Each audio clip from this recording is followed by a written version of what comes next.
kita masih selalu mempunyai minat, masih berkeinginan, masih punya cita-cita, dia kepengenan, pengen sugih, pengen mobil, pengen motor, pengen kapal, segala macam kepengenan, dipuja-puja. Ya kenapa? Karena kita masih belum menembus, belum melihat secara transandental terhadap alam semesta ini. Dan bahkan kadang-kadang semakin gelap hati orang, akhirnya sesuatu yang sebetulnya tidak berharga pun bisa dipertaruhkan dengan nyawanya. Hanya rebutan seorang cewek yang apa salah artinya. Dan cewek juga bukan cewek bener, bukan apa. Sampai melakukan pembunuhan, dendam. Yang dibutuhkan seorang perempuan yang gak ada nilainya. Bukan perempuan mulia, bukan apa. Memang perempuan legend. Ketika kita tergila-gila kepada seorang perempuan, kita melupakan segala-galanya. Sampai siap berpisah dengan orang tua. Ayo, lebih baik aku berpisah dengan keluarga. Kabur. Apakah itu laki-laki, apakah itu perempuan? Sama. Anak perempuan juga kabur sama pacarnya. Ibu dan bapaknya begitu sayang sejak kecilnya, bokin, bedongin, nyusoni, ngopein, tekang gede kan. Nggak ada urusan. Ya kenapa? Karena nafsunya masih berperan. Maka ketika peran utamanya itu nafsu yang menentukan, ya semuanya kebinasaan ujung-ujungnya. Pulang ke nafsu kok jadi manja dong. Jangan dimanja. Jangan selalu kita ingin memuaskan nafsu kita. Jangan selalu apa yang kata nafsu kita turutin aja. Kenapa? Nggak ada penghujungnya, nggak ada akhirnya, nggak ada pangkalnya. Terus sampai kepada membinasakan diri kita sendiri. Ya saya kira masih dalam kewajaran melihat ketika orang itu bercita-cita kepengen punya motor, pengen bisa ngaji setiap malam Senin. Wajar, saya doakan. Tapi ketika dia pengen punya kereta api, yang terdulu. Ngapain punya kereta api? Nah itulah jadi, sehingga persoalannya ketika nafsu itu kita lepas, kita manjakan, semua keinginannya kita turuti, sungguh sangat melelahkan. Lelah hati, lelah pikiran. Dan ketika mendapat kepuasan, dia meminta lebih. Yang jelas mah, kita ini sebenarnya ini sinar yang ada pada diri kita ini seperti apa sih? Lihat aja pada realitanya. Ketika engkau masih suka melakukan dosa-dosa, berarti sinarnya masih kelip-kelip. Tapi kalau hanya terkadang-kadang saja kesandung, ya itu masih seperti sinar bulan lah, mendingan. Tapi kekecos mah masih kan gitu. Soalnya nggak kelihatan sih. Kalau tonggak jati mah ya kelihatan gitu. Tapi kalau paku kan nggak kelihatan di mata. Itu berarti kekurangan, kesalahan-kesalahan ataupun kekeliruan kita semakin berkurang. Tetapi kalau seandainya kita sudah sampai menempuh perjalanan yang jauh, nggak kesandung, nggak kekecos, nggak ketabrak. Kenapa? Jalannya semuanya kelihatan terang benderang. Ya kan begitu. Tetapi tetap materialisme masih melekat, kebendaan masih melekat, masih mencintai harta, masih memilih orang cantik, masih memilih rumah yang mewah, masih memilih makanan yang enak, iya kan? Sampai nilai-nilai kemanusiaan pun berdasarkan materi. Semakin terang matahari, semakin gemerlapnya mobil mewah, gemerlapnya berlian, ya kan? Cantik dan gemulainya cewek-cewek di sekitar kita, itu menjadi godaan-godaan dan kita terjebak pada akhirnya. Iya. Kapan kita sudah tidak lagi memberi nilai dan tidak menghargai materi apapun? Ya ketika kita sudah tidak melihat apa-apa. Sekarang gak usah jauh lah, begitu kita masuk hutan, kita hanya makan dengan nasi sama garam saja selama 40 hari. Selama 40 hari kita terbimbing. Ketika kita bertapa di hutan 40 hari, teman-teman kita yang sekarang sedang melakukan itu, hanya melihat pohon-pohon jati dan sungai saja, nggak ada TV, nggak ada mobil, hanya dalam kegelapan di gubuk-gubuk. Keinginan hilang semua, dalam sementara saja kita kondisikan seperti itu.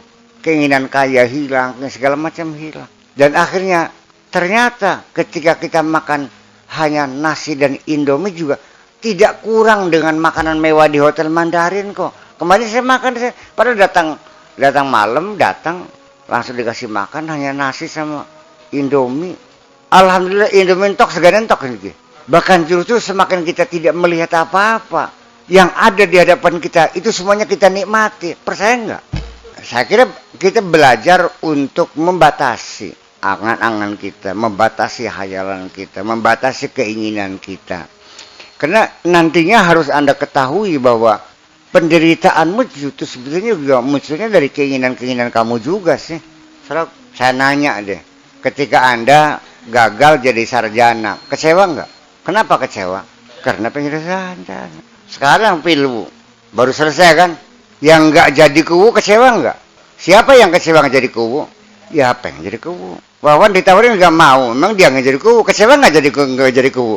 Ya enggak, nggak ingin nggak apa kok.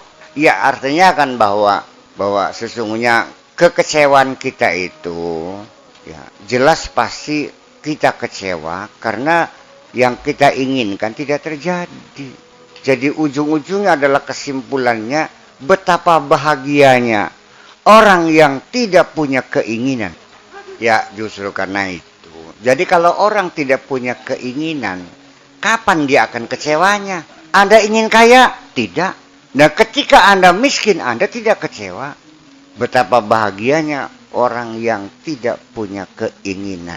Di sekeliling kita, di sepanjang jalan Pantura, banyak orang-orang yang tidak punya keinginan. Pakai baju pun nggak ingin kok. Begitu bebasnya, tanpa sehelai benang pun. Dengan tenang dia melangkah. Dengan langkah yang tegap. Ya boleh jadi itu lebih bahagia dari kamu-kamu kok. Karena dia sudah tidak kecewa. Iya kan? Apa yang membedakan mereka dengan kamu-kamu? Kamu otaknya masih waras. Sehingga punya keinginan. Kan gitu. Mereka otaknya sudah tidak berfungsi. Sehingga sudah tidak lagi punya keinginan. Oh ya jelas. Ya tapi ya jangan pengen gila dah.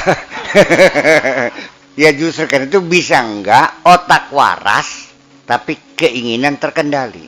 Itu aja kok. Dari mana bisa munculnya keinginan terkendali? Saya kira kuncinya adalah ketika kita serahkan segala urusan kepada Allah dan kita hanya siap melaksanakan apa yang diinginkan oleh Allah. Masuk akal enggak? Apa Anda punya keinginan? Ya terserah Allah aja bagaimana inginnya. Kalau inginnya Allah engkau jadi miskin, ya silakan aja, saya siap melaksanakan kok. Nggak ada urusan. Ini kan satu persoalan.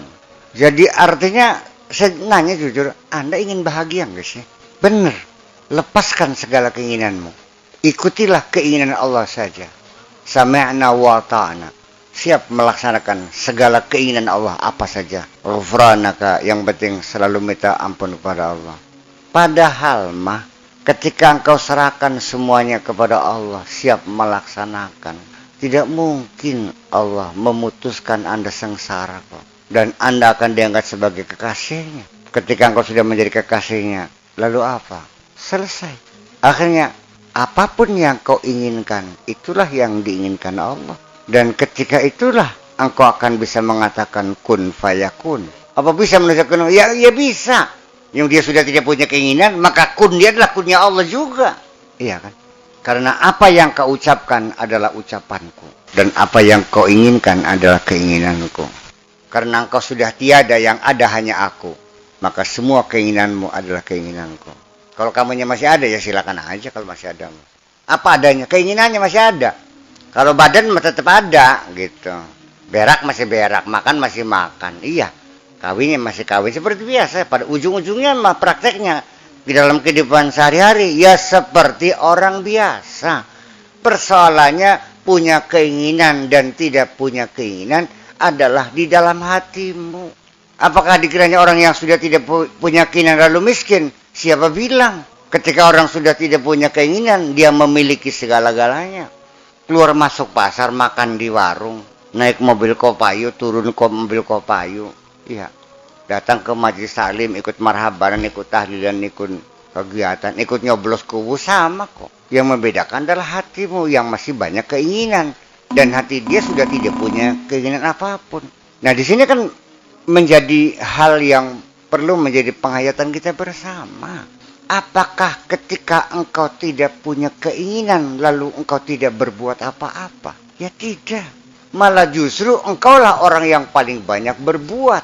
Tetapi ketika berhasil Anda tidak bangga karena yang terjadi keinginan Allah.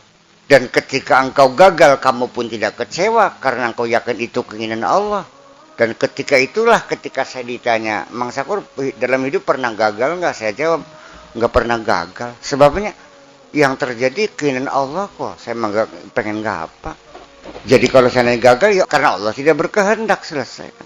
Sekarang saya nanya, kalau Allah menghendaki engkau miskin dan engkaunya ingin kaya, mana yang terjadi? Jadi ada gunanya nggak keinginan kamu tuh? Ya wus percuma Pak. Dibolak-balik ya akan buntu semuanya sebetulnya sih. Anda ingin kaya. Kenapa nggak kaya-kaya? Ya karena yang terjadi keinginan Allah. Allah tidak menginginkan kamu kaya. Ada nggak orang yang tidak ingin kaya tapi lalu kaya? Nggak ada. Secara hukum kausalita nggak ada. Terlahir dari keluarga miskin. Sekolah juga nggak tinggi. Hanya kelas SD, kelas 5. Dia menjadi bos beras se-Indramayu paling besar, namanya Kaji Warjim. Malah yang kerja sama dia insinyur-insinyur. Dia nggak ngayal dulunya jadi kaya, tiba-tiba kaya. Kenapa? Karena itu yang terjadi adalah bukan hebatnya Haji Warjim, tapi hebatnya Allah yang berkeinginan menciptakan Haji Warjim jadi kaya. Yang bisa Anda tangkap keinginan Allah itu ketika sudah terjadi. Adapun ingin tahu keinginan Allah sebelum terjadi, bukan untuk Anda. Wallahu yakhtassu bi rahmatihi man yasha.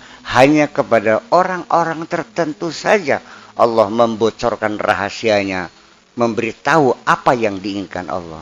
Bagaimana Anda bisa dikasih tahu dibocorin rahasia itu? Ya coba aja kenal aja dengan Allah. Ya salatmu, ibadahmu, zikirmu, ya itu formalitas seremonial agama saja. Bukan berarti tidak ada gunanya dan besar manfaatnya. Tetapi selama ini kan Anda berjalan di tempat, tidak pernah meningkatkan. Beranggapan seperti sudah puas dengan tahlilan, dengan zikiran, dengan sholat tahajud. Dikiranya sudah selesai sampai situ. Tidak pernah melakukan hal yang lebih kan.